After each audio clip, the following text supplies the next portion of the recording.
Assalamualaikum warahmatullahi wabarakatuh. Alhamdulillahirabbil alamin wa bihi nasta'inu ala umuri dunya waddin. Wassalatu wassalamu ala asyrofil anbiya'i wal mursalin sayyidina wa maulana Muhammadin wa ala alihi wa sahbihi ajma'in. Rabbi shrah li sadri wa yassir li amri wahlul 'uqdatam min lisani yafqahu qawli. Wa subhanaka la ilma lana illa ma 'allamtana innaka antal Bapak Ibu, anak semua dari Allah Subhanahu wa Ta'ala, pertama kita mari bersama-sama mensyukuri kepada Allah Subhanahu wa Ta'ala. Kita semua dikehendaki untuk bisa istiqomah di antaranya itu ibadah sholat subuh berjamaah. Mudah-mudahan semua amal ibadah yang kita lakukan ini senantiasa diterima oleh Allah Subhanahu wa Ta'ala. Salat serta salam mudah-mudahan tetap tercurahkan kepada junjungan kita Nabi Muhammad sallallahu alaihi wasallam, kepada para keluarganya, para sahabatnya, dan seluruh umatnya. Mudah-mudahan kita termasuk umatnya yang istiqomah menjalankan sunnah-sunnahnya. Amin ya rabbal alamin. Bapak Ibu, anak-anak semuanya rahmatullah Allah, alhamdulillah kita sampai di makalah yang ke-6 halaman 10, baris yang ketiga dari atas. Hadrati Nabi Mustafa Muhammad sallallahu alaihi wasallam, sallallahu alaihi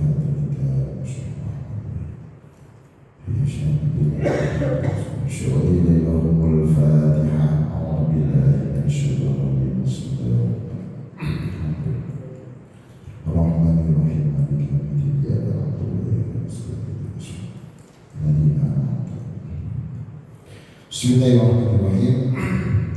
Kita masih tetap di makalah yang ke-6, bagian yang ketiga.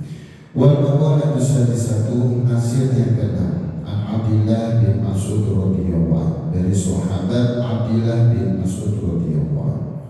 Kata beliau, kami mustadrajin ay ma'khudin qalilan bin ni'mati bi aktsariha.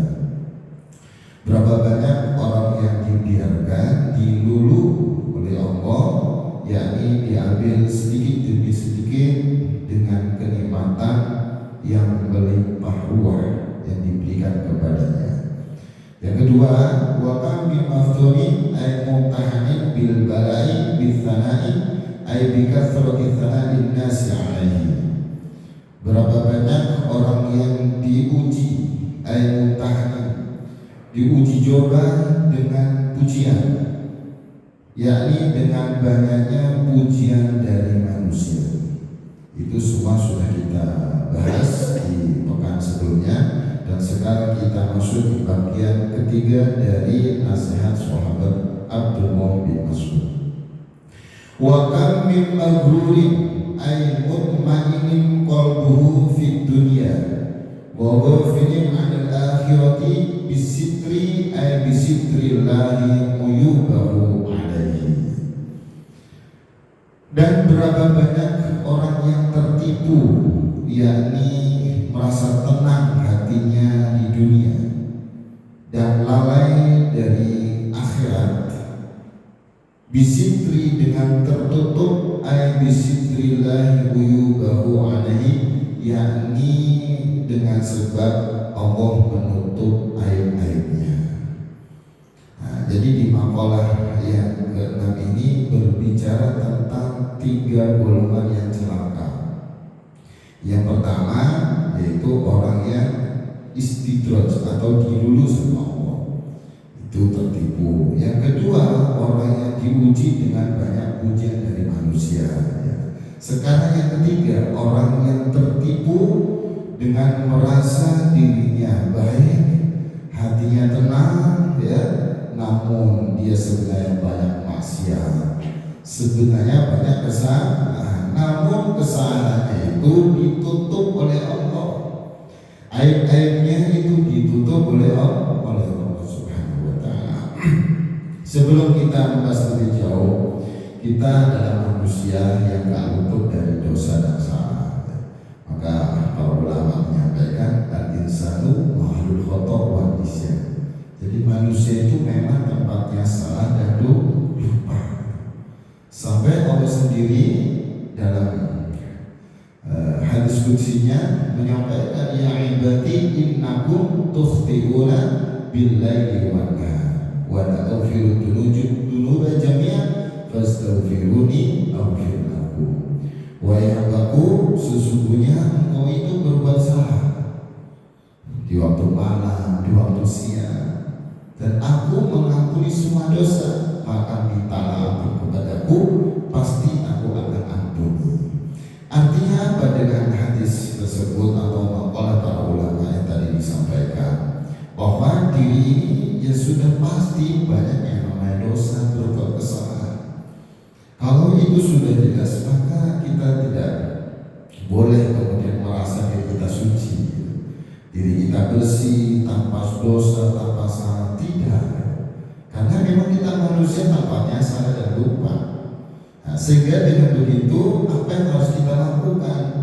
Kalau Allah sudah menyampaikan, fastaghfiruni aghfir lakum wa ana aghfiru dzunuba jami'an, aku itu mengampuni semua dosa, maka mintalah ampun kepadaku, niscaya aku akan ampuni dosa-dosa.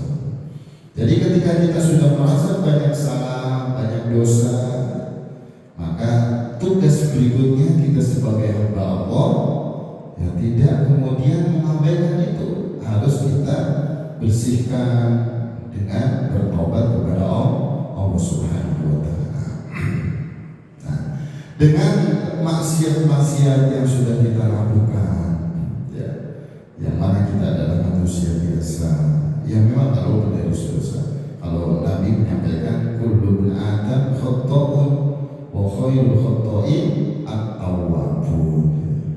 Jadi setiap anak Adam itu memang tempatnya salah, pernah berbuat salah, dan sebaik-baik orang yang berbuat salah adalah bertobat atas kesalahannya. Itu semua anak Adam, artinya tanpa terkecuali. Jangankan kita Nabi pun, Nabi Adam pernah berbuat salah ya, dengan melanggar larangan Allah, memakan buah khuldi sehingga dikeluarkan dari surga.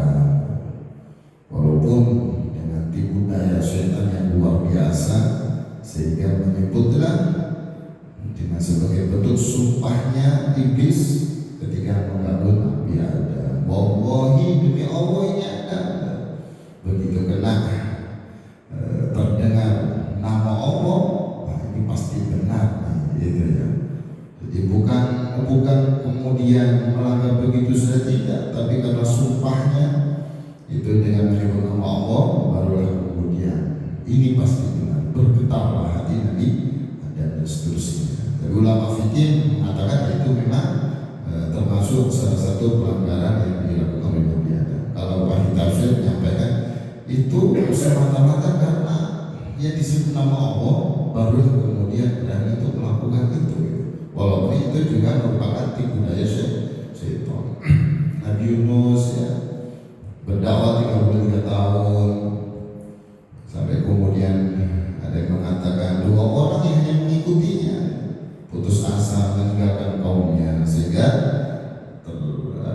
tersebut juga merupakan melanggar dari perintah Allah untuk terus berdakwah, sehingga kemudian lari menuju ke kapal, ditenggelamkan ya.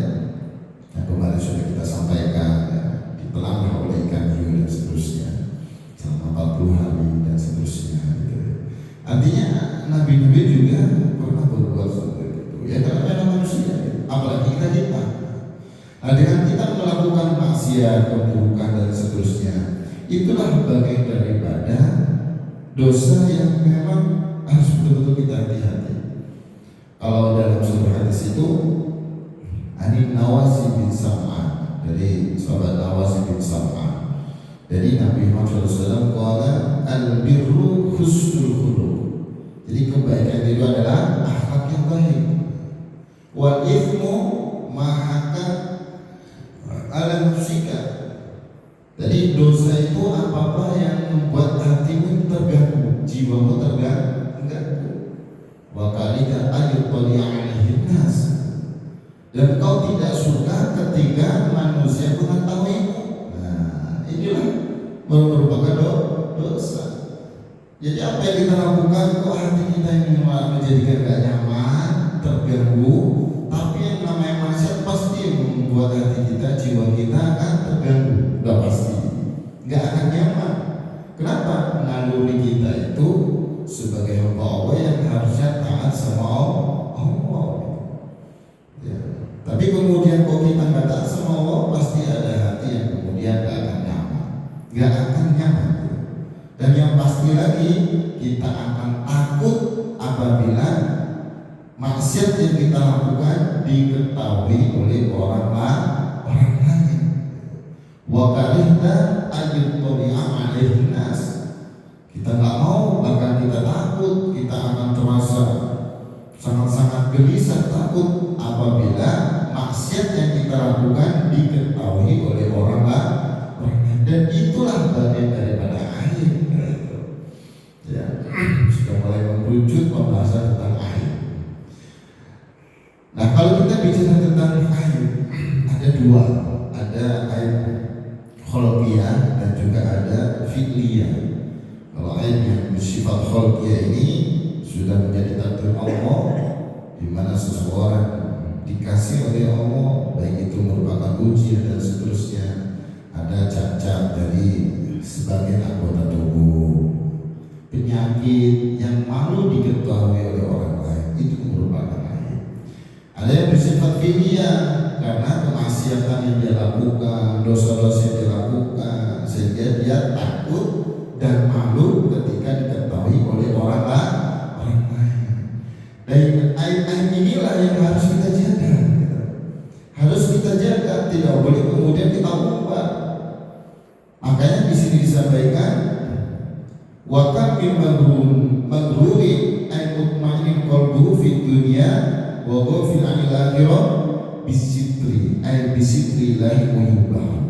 Jadi tertipu kita, bagi kita yang tentu merasa baik, merasa kemudian banyak amal dan seterusnya, tapi sejatinya kita banyak maksiat, namun maksiat kita ditutupi oleh Allah. Allah aja menutupi aib kita, masa kita mau mengubah aib kita? Kalau kita bicara tentang aib, maka subjeknya bisa jadi kita mengubah aib diri kita, yang kedua bisa jadi kita mengubah aib orang lain. Dua-duanya tetap gak akan baik gitu. Bahkan dimurkai oleh Allah. Innal ladina, dalam Al-Quran itu innal ladina yuhibbuna an tashal fahisha fil ladina amanu lahum 'adzabun alimun fid dunya wal akhirah wa huwa ya'lamu wa antum la ta'lamun. Jadi sesungguhnya orang-orang yang suka disiarkan perbuatan kejinya, disebarkan perbuatan kejinya di kalangan orang-orang mukmin, bagi dia itu adzabun alim.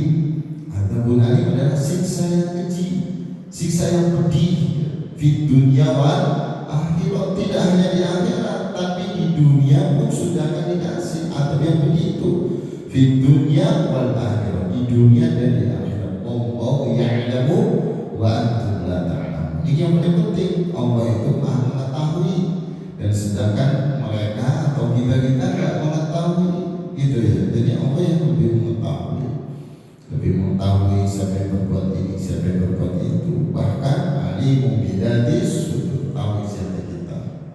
Nah, dengan kita mengubah baik diri sendiri orang lain, maka luar biasa ya. Sampai-sampai ada alim fid dunya wal akhirah. Jadi siksa azab yang pedih dunia akhirat bagi kita yang suka mengubah aib diri sendiri ataupun aib orang lain. Nah, dari situ perlu menjadi perhatian kita ketika kita lagi ngobrol sama teman, curhat ya, terus kemudian kita ngobrol santai. Nah, di situ potensi kita kemudian untuk ngomongin orang lain. Begitu. Memang pintar sekali syaitan itu. Kalau dalam Al-Quran, syaitan menggoda manusia kalau nggak bisa dari depan, dari belakang, nggak bisa dari belakang, dari kanan, nggak bisa dari kanan, dari kiri, dari atas bawah. Berusaha sekuat tenaga bagaimana syaitan itu berhasil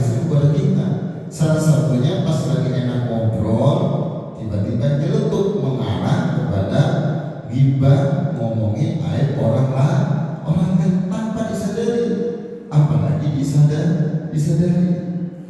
Nah, maka di situ yang perlu harus kita hati-hati. Maka betul kata Rasulullah, "Man kana yu'minu billahi wal yawmil akhir falyakul khairan aw liyasmut." Barang siapa yang beriman kepada Allah dan hari akhir, maka adalah berkata baik atau lebih baik diam. Kenapa? Diam lebih selamat. Kalaupun kita bisa bicara dengan baik, justru itu lebih baik. Tapi kalau kita khawatir omongan kita, ucapan kita malah menjadikan hal yang tidak baik, maka lebih baik diam. Berbeda kemudian ketika kita untuk menyampaikan suatu hal perihal terkait aib orang lain atau dan seterusnya, itu untuk kemaslahatan. Nah, ini biasanya yang berkaitan dengan aturan di lembaga, misalnya pondok pesantren, gitu ya, anak-anak itu. Ketika ada aturan tidak boleh melanggar ini, nggak boleh melanggar itu, gitu. Dan juga kemudian juga harus saling mengingatkan, saling menasihati, saling mengawasi. Ketika ada temannya berbuat ini, maka harus dilaporkan. Itu bukan berarti membuka aib, justru untuk kemaslahatan, untuk kebaikan. Melihat si fulan bermaksiat, sedangkan aturannya di sini nggak boleh maksiat, ya. Dan maksiat itu ada hukuman tertentu, misalnya ada konsekuensi, maka di situ tugasnya harus melaporkan bagian keamanan, misalnya, atau melaporkan ke pusat langsung. Nah, begitu ya. Itu bagian daripada untuk kemudian menjadi kemaslahatan. Kalau nggak dilapor, justru kasihan dianya akan terus-menerus masih, ya, begitu. Bahkan bisa menjadi virus juga buat teman-temannya. Agar apa? Untuk bisa mengikuti yaitu maksiat yang dilakukan, maka harus dilaporkan. Itu contoh. Jadi bukan berarti itu kemudian membuka aib, ya. Jadi ada batasan-batasan di mana kita boleh kemudian mengungkapkan itu, di mana kita tidak boleh mengungkapkan apa yang berkaitan dengan manusia dengan orang lain. Maka kata Rasulullah SAW, sampai kemudian ini menjadi hal yang sangat-sangat perlu kita perhatikan. Kullu ummati mu'afan, semua umat itu dimaafkan kecuali, kepada kecualinya, yaitu orang-orang yang terang menerang atau terang benderang, yang terang-terangan bermaksiat kepada Allah. Nah, termasuk bagian daripada menebar kemaksiatan yang dilakukan itu ketika dia melaksanakan atau melakukan kemaksiatan di malam hari, di pagi harinya dia ceritakan ke orang-orang, ya, padahal orang itu aibnya. Dalam hadis tersebut menyatakan, dia mengatakan, wahai si fulan, aku semalam bermaksiat ini, gitu. Aku semalam melakukan ini, melakukan itu, dia ceritakan. Padahal sepanjang malam Allah menutupi aibnya. Justru dia sendiri membuka aibnya. Hadis riwayat Imam Bukhari Muslim. Dan itulah yang susah untuk dimaafkan oleh Allah. Di antaranya itu maksiat terang-terangan, ya, malah senang kemudian mengumbar, ya, menceritakan apa yang dia lakukan. Allah saja menutupi aibnya, masa dia sendiri yang membuka aibnya. Luar biasa. Maka ada satu riwayat kisah di zamannya Nabi Musa, di mana saat itu kaum Bani Israel sedang dilanda bencana yang amat sangat. Bencana yaitu kekeringan berkepanjangan yang akibatnya itu luar biasa. Mata air, sungai-sungai mengering, tumbuh-tumbuhan mati, terus bahkan hewan binatang semua itu pada mati. Bahkan yang menjadi korban dari bencana itu nggak sedikit dari manusia pun yang meninggal, yang mati, anak-anak, orang tua, dan itu banyak menjadi korban dari bencana itu. Sehingga pemuka-pemuka kaum Bani Israel ini sepakat untuk menuju menghadap kepada Nabi Musa alaihissalam. Ketika kemudian menghadap, ternyata di situ minta doa, wahai Musa, doakanlah kami, doakanlah kami kepada Tuhan agar segera turunkan hujan. keluhan itu Nabi Musa kemudian berdoa kepada Allah. Dan sebelumnya mengajak kaum Bani Israil semuanya menuju ke lapangan, ke tempat yang datar, lapang, yang luas, supaya menuju situ untuk bersama-sama berdoa kepada Allah. Ketika berdoa kepada Allah, bukan malah tambah deras atau bukan malah hujan, justru malah sinar matahari terlihat terang benderang, malah tambah panas menyengat. Ini bagaimana kok bisa seperti ini? Padahal yang berdoa adalah Nabi Musa dan juga orang-orang luar biasa. Tapi ketika kemudian berdoa lagi, meyakinkan lagi, Ilahi, ya Tuhan kami, turunkan hujan buat kami, rahmatilah kami, anugerahilah kami, demi anak-anak yang sedang menyusui, demi binatang-binatang yang sedang makan rumput-rumput, semuanya kelaparan. Dan situ pada kurus-kurus itu orangnya, karena akibat yang lama gak turun hujan ya. Sehingga di situ Allah jawab, wahai Musa, bagaimana aku mau mengijabah doa-doa mereka semua? Bagaimana aku mau menurunkan hujan di tengah-tengah mereka, sedangkan di antara mereka ada yang berbuat maksiat selama 40 tahun kepada aku? Itulah yang menjadikan adab ini datang kepada mereka. Gara-gara dia sehingga aku tidak menurunkan hujan sampai berkepanjangan. Gara-gara satu orang yang bermaksiat selama 40 tahun. Maka suruhlah dia untuk keluar di hadapan mereka. Dengan begitu Nabi Musa teriak, wahai Allah yang merasa maksiat kepada Allah selama 40 tahun, keluarlah, berdiri di hadapan kita. Begitu. Gara-gara kamu sehingga ada berkepanjangan yang datang. Adab yang sudah sama-sama menggelisahkan, mau nggak menggelisahkan gimana ya, nggak tahu hujan sampai berkepanjangan sampai semua pada mati ya, tumbuh-tumbuhan makhluk yang lain. Gara-gara itu orang maka keluar. Nah, yang merasa yang dimaksud dari ucapan Nabi Musa ada di situ orangnya. Gimana ya saya mau berdiri di depan orang-orang, rahasia saya terbuka dong, malu aku. Maksiat kepada Allah selama 40 tahun terbuka, bagaimana kira-kira wajahku di hadapan mereka, karena akhirnya terbuka. Kalau nggak ngaku, Allah akan terus-menerus memberi adab, yaitu kemarau berpanjang tiba ya, wah dia gelisah dan seterusnya, sehingga dia menangis, menyesal bertobat kepada Allah. Dan ini poinnya, menyesal, menangis, bertobat kepada Allah. Ya Allah, saya sudah bermaksiat kepada 40 tahun lebih, dan saya betul-betul menyesal sekarang ya Allah. Saya bertobat kepada-Mu ya Allah, betul-betul bertobat. Alasan satu syarat kita bertobat kan harus menyesal. Tidak ada banyak istighfar, tapi ada penyesalan yang tidak akan diulangi lagi kemaksiatan itu. Sehingga orang ini terus menangis sambil monjok. Bagaimana orang-orang sekiranya nggak fokus pada dia, menangis di hati, apalagi hancur lebur saking menyesalnya, betul-betul bersimpuh menghadap kepada Allah untuk betul-betul bertobat kepada Allah. Sehingga apa yang terjadi? Tiba-tiba langsung gelap gulita, awan hitam kemudian berkumpul, terlihat gelap gulita, turunlah hujan yang begitu deras. Sehingga apa yang terjadi? Kaum Bani Israil pada senang, bersorak, berpelukan, bermandikan air hujan, senang semuanya. Karena sebelum itu terjadi kemarau yang panjang, dan saat itu juga hujan turun begitu deras. Nah, Nabi Musa heran, kok bisa ya? Padahal nggak ada satu orang pun yang muncul untuk mengakui kesalahannya, tapi kok tiba-tiba hujan? Padahal alasan Allah nggak menurunkan hujan berkepanjangan karena ada di antara mereka yang bermaksiat 40 tahun.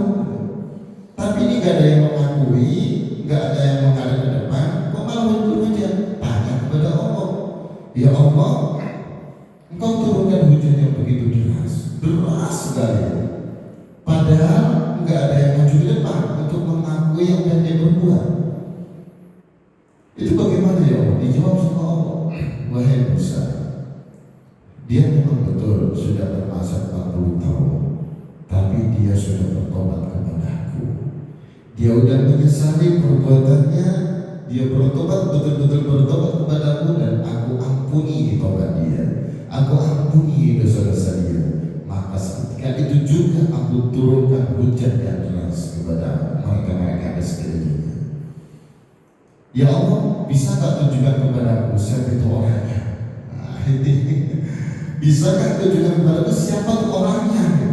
Wahai Musa, dijawab langsung sama Allah. Dia bermasa selama 40 tahun, dan itu Aku tutup airnya.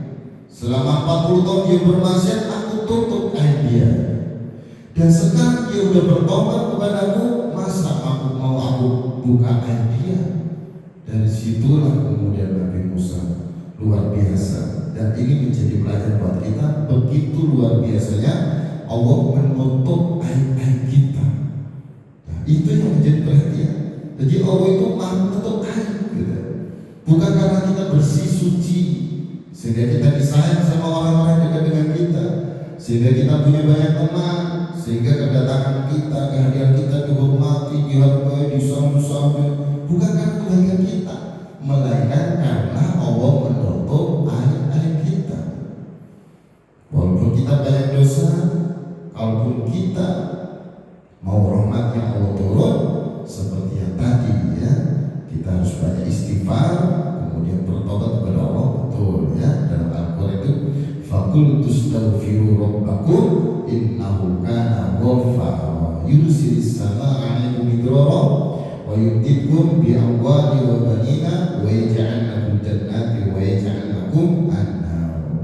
Mintalah ampun kepada Tuhanmu, istighfar. Faqul tustaghfiru, Aku berkata, kata Nabi Nuh kepada kaumnya, mintalah ampun kepada Allah.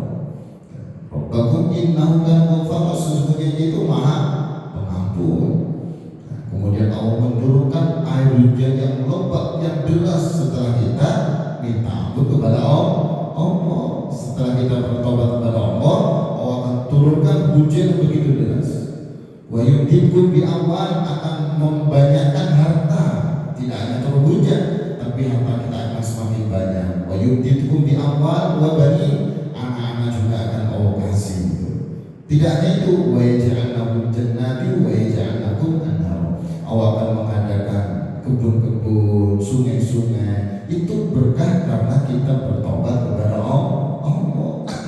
Ini juga merupakan suatu pembelajaran bagi kita. Ketika kita merasa banyak dosa, ingatlah Allah itu Maha Penerima dosa.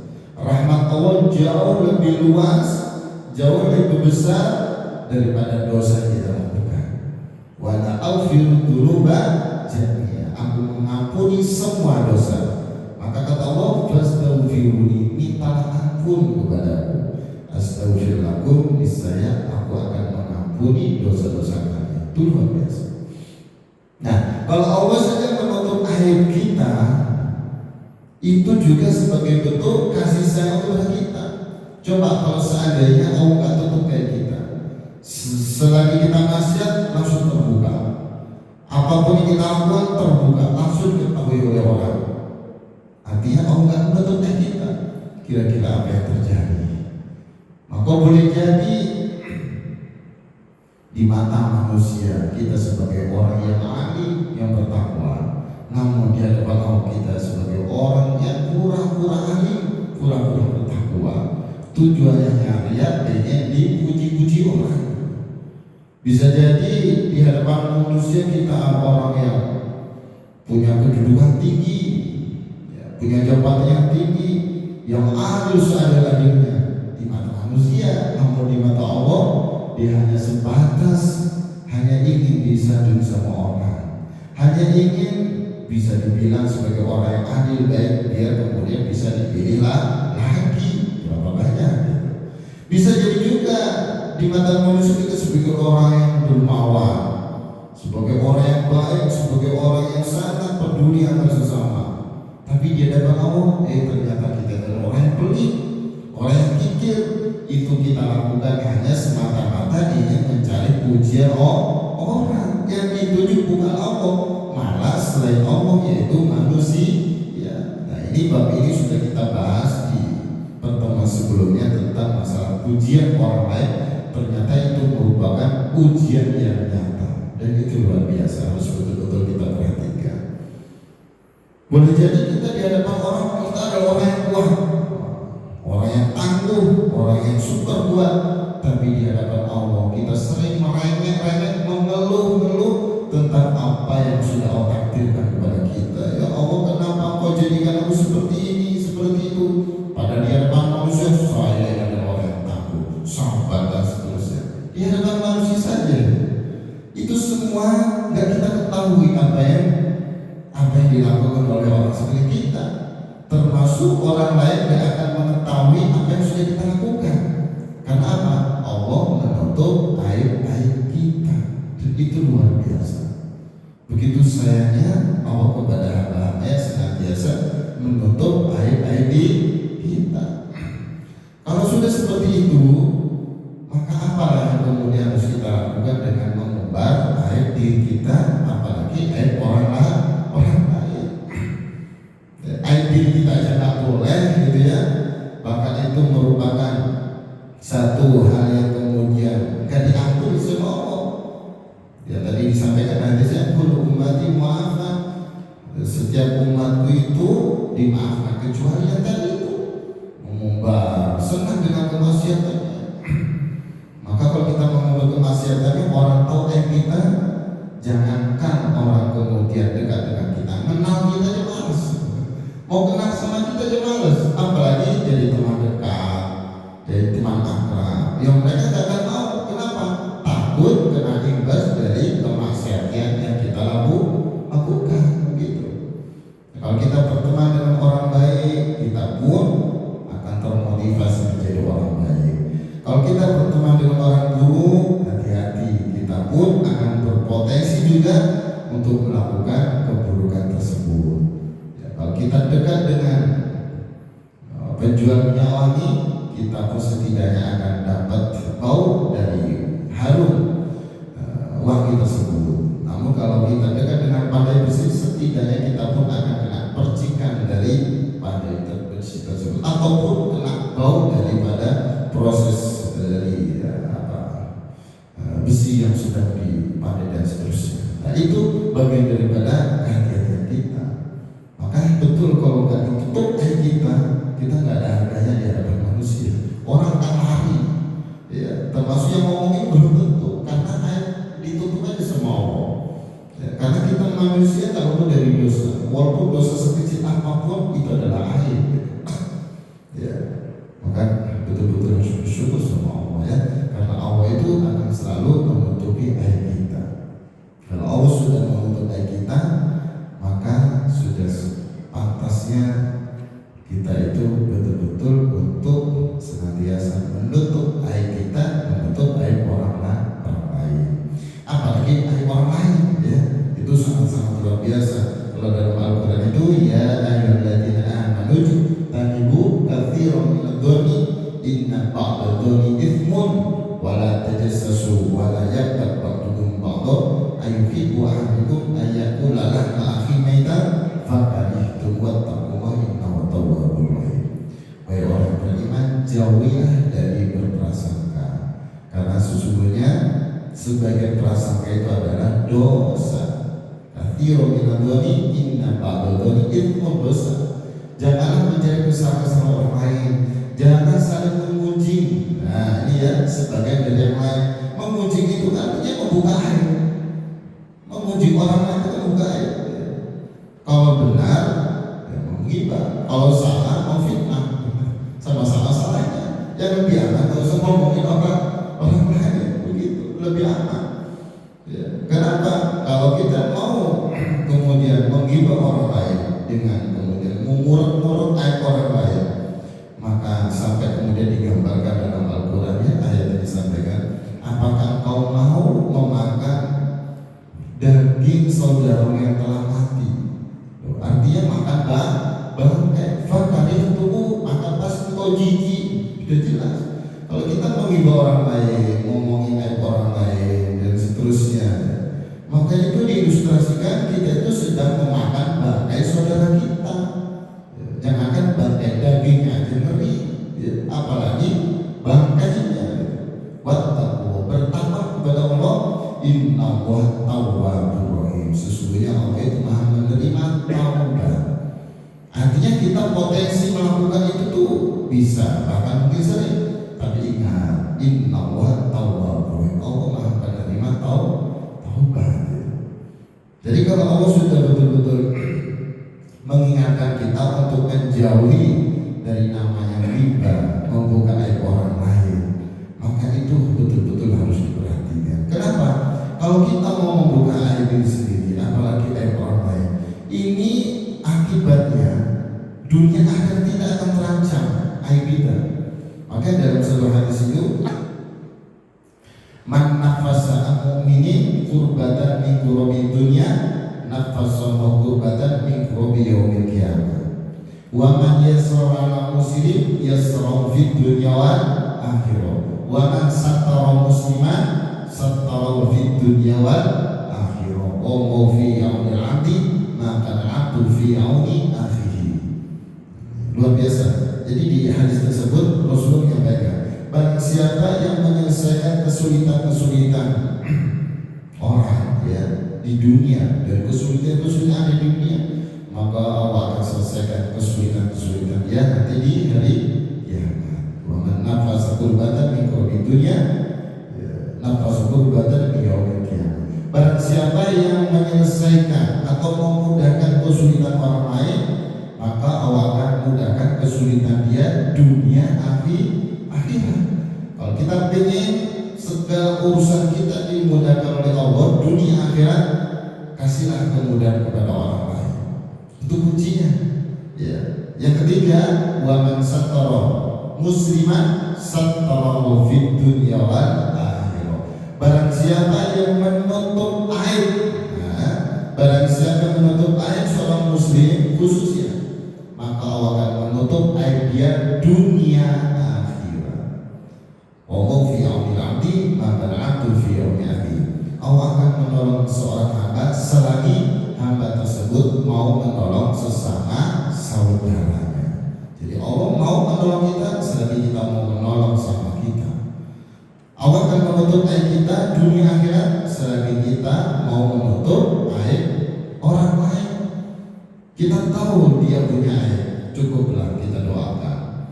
Cukuplah bisa introspeksi diri, lihat diri, sibuk untuk mengoreksi diri, bukan sibuk mengoreksi orang lain. Maka betul kata Nabi, hasibu qabla an tuhasabu. Koreksilah diri kalian sebelum kalian nanti dihisab, dikoreksi di hari kiamat. Cukuplah kita sibuk mengoreksi diri kita sendiri, tidak sibuk dengan mengoreksi orang lain. Toh juga diri sendiri banyak kesalahan.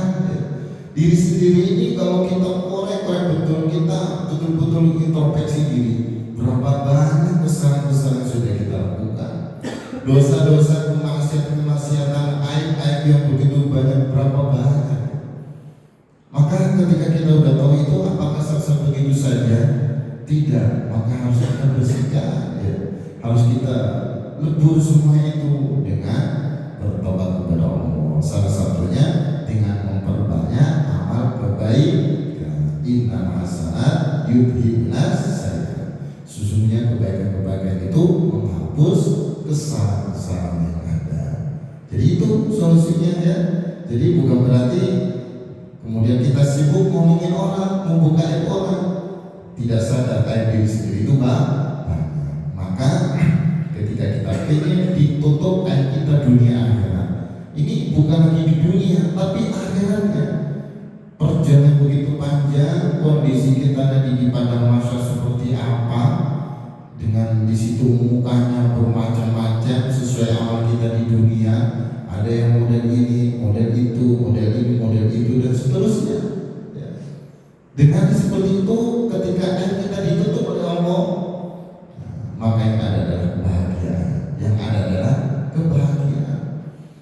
Udah kondisi gak karu-karuan saking luar biasanya, ujian dari Allah menjadi akibat kita sudah berbuat banyak kesalahan di dunia itu, terus kemudian kita justru malah dibuka sama Allah, diperlihatkan kepada seluruh makhluknya.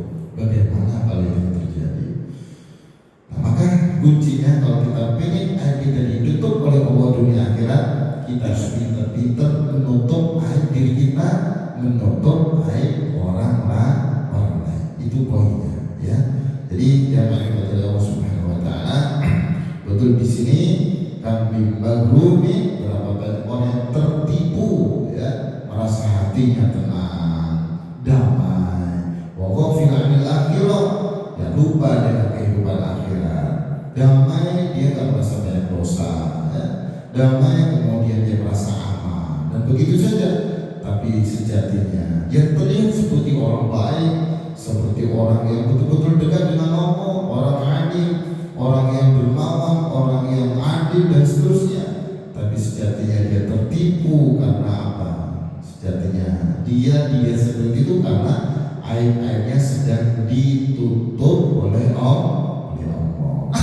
Maka dari situlah menjadi perhatian buat kita semua bahwa pentingnya kita menutup aib diri sendiri, lebih-lebih aib orang lain, untuk betul-betul menjaga agar kita dan juga orang-orang di luar kita, orang yang dekat dengan kita khususnya, ya, betul-betul bisa, tentu semakin dekat dengan Allah, semakin kemudian bisa menjalankan apa yang Allah perintahkan, semakin menjaga apa yang Allah larang, gitu ya. Jadi itu untuk kajian di pagi hari ini terkait untuk bab 3 di makalah yang ke-6, ya, terkait untuk masalah aib diri sendiri maupun juga aib orang lain. Dengan begitu maka mudah-mudahan kita semua Allah jaga kita dari hal apapun yang merupakan itu adalah kemaksiatan, baik itu kemaksiatan yang ada dari sendiri, lebih-lebih kemaksiatan yang ada orang lain. Cukup kita berdoa untuk diri sendiri, kita doakan juga orang-orang yang terlihat mungkin aibnya kurang baik. Kalaupun kita pengen ngadu, kalau pengen membuka aib, cukup kepada Allah saja kita adukan. Ya Allah, dia seperti itu, berilah dia kemudahan, berilah dia anugerah, berilah dia rahmat. Walaupun diri ini juga merupakan banyak aib yang juga harus terus minta kepada Allah agar aib-aib kita ini betul-betul dijaga, ditutup, dan yang lebih penting daripada itu, aib kita yang buruk diganti dengan kebaikan. Artinya apa? Aib-aib kita yang sudah buruk karena maksiat yang kita lakukan, ternyata semua itu diampuni, dihapus dosa-dosa oleh Allah Subhanahu Wa Taala. Mungkin itu yang bisa disampaikan. Insya Allah berikutnya kita masuk di makalah yang ke-7 dari Nabi Muhammad SAW, yaitu hadis